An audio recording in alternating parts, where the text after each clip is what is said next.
Hi, this is Neil from TreadmillDoctor.com. Today we're going to look at the assembly of a Cybex 750C upright cycle. The tools required are a Phillips screwdriver and a 1/2 inch socket. The only time you're going to need the 9/16 open face wrench is if you need to adjust the foot levelers on the back of the cycle.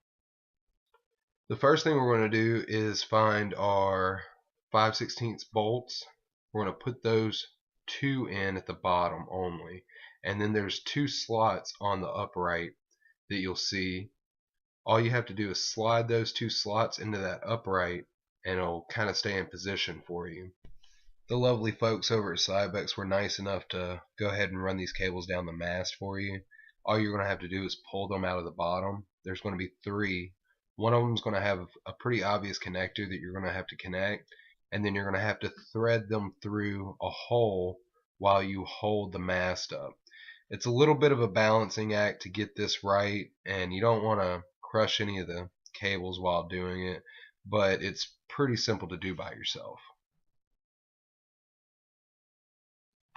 Now right here you'll see as I get this thing set, I'm going to screw down these two back bolts, and that's going to hold it in place long enough for me to go grab my 1/2 inch socket and the other two bolts, and then put those other two bolts in, and it'll stabilize everything for you. Once you get your three cables through, there's going to be two zip ties. You're going to run your cables through the zip ties. It'll be pretty obvious how they come through there. And then you're going to plug in your power cord, and you're going to run that through one of those zip ties as well. Alright, now after your four bolts are in, you grab your two outside covers. What I like to do is hold them in place and just make sure none of the cables are going to get pinched.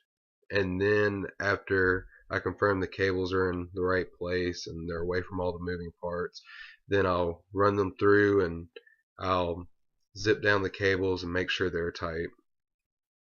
After that's done, you'll see some white plugs. They're pressure fit. The two outside covers kind of clamshell together, and you're going to see a spot for two Phillips head screws. You don't want to put that in just yet, because you're going to have one more cover that's going to go over the top here.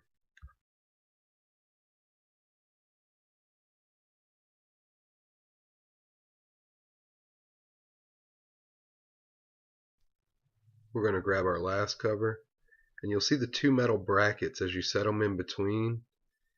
That metal bracket has a hole in it, and that's where your Phillips head screw is going to go right through, and it'll hold all of these covers together.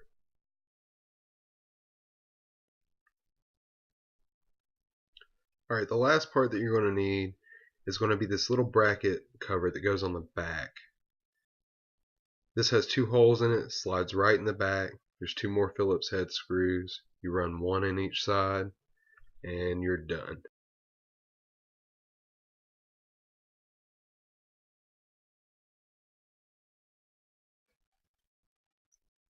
Once you're done with that, you're going to want to remove all the plastic that's left on there, and they also have these small pieces of tape that are on the heart rate grips on the metal parts.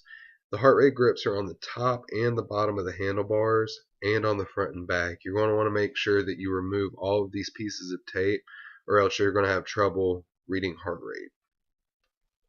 Now after you plug it in, you're going to want to make sure everything's functional and working properly. This is what the E3 console is going to look like, if that's the version that you get. They also have an amber LED screen that comes with this model, and the Cybex Go. As always, thanks for watching. Don't forget to like and subscribe, and don't forget to visit us at TreadmillDoctor.com, where we solve problems to keep you moving.